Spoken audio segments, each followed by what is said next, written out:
Shalom saudara dan saudari, selamat datang kembali. Apa yang membuat sebuah pernikahan kuat dan bijak di mata Tuhan?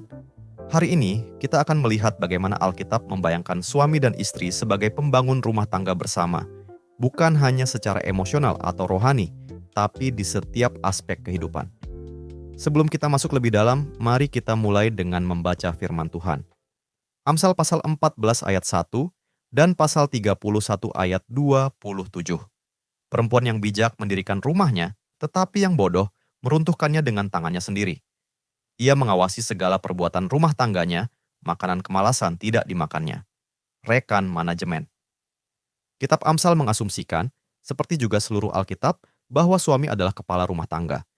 Kita bisa lihat di dalam Efesus pasal 5 ayat 22 sampai ayat 26.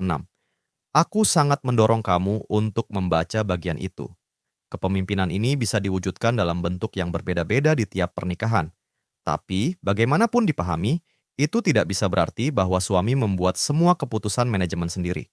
Perempuan yang bijak membangun rumahnya. Dan kata rumah di sini bukan hanya berarti membangun tempat tinggal fisik, tapi meletakkan dasar kehidupan keluarga secara sosial, ekonomi, materi, emosional, dan rohani. Seorang penafsir menulis bahwa stabilitas keluarga terutama tergantung pada hikmat si istri. Apa yang disumbangkan suami dan istri dalam urusan rumah tangga akan tergantung pada talenta dan keterampilan masing-masing. Istri dalam Amsal pasal 31 adalah seorang administrator, pedagang, dermawan, dan pengrajin. Kamu bisa baca sendiri di Amsal pasal 31 ayat 10 dan seterusnya. Itu bukan template mutlak untuk semua istri atau suami. Tapi keduanya menyumbangkan apa yang mereka miliki dan bisa lakukan untuk membangun dan mengelola rumah tangga bersama. Mari kita berhenti bentar dan mikir.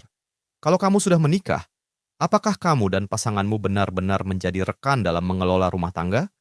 Kalau kamu belum menikah tapi terbuka untuk itu, apakah kamu akan menyampaikan ekspektasi ini secara jelas kepada calon pasangan? Mari kita berdoa bersama.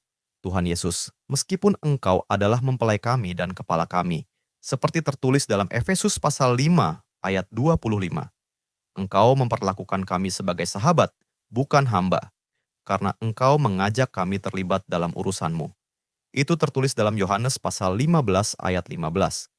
Dan kami akan memerintah bersamamu, seperti yang tertulis dalam 2 Timotius pasal 2 ayat 12. Biarlah para suami di gereja kami dibentuk menurut gambar-Mu dalam cara mereka memperlakukan istri mereka. Amin.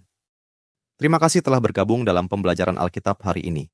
Jika Anda merasa diberkati melalui firman ini, bagikan kepada keluarga dan teman-teman Anda. Jangan lupa untuk like video ini, tinggalkan komentar, dan subscribe channel kami agar kita dapat terus belajar dan bertumbuh bersama dalam firman Tuhan. Tuhan Yesus memberkati.